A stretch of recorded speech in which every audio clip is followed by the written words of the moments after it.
Battle of the Club, their annual rivalry game dating to 1930.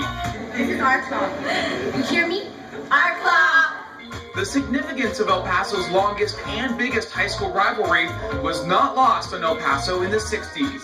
It is the game. It doesn't matter whether it was the 60s or now. It is the game that matters. Well, it was so big that the town, that there would be parades downtown in the two high schools, and the whole town would turn out.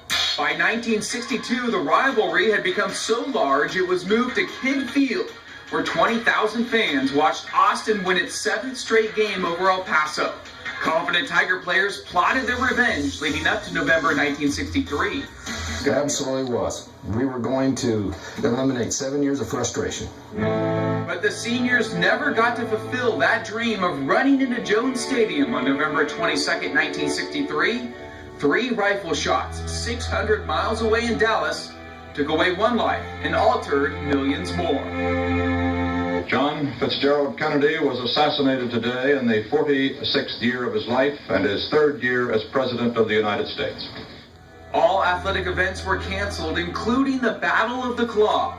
The world mourned the loss of the president. Absolutely shocked in the hallways. People were crying. Everybody. I mean, female, males, teachers, students, everyone was crying. And my generation, I think, knows exactly where they were and when they heard about it. I was walking down the hall in high school, and girls were crying. Everybody was crying.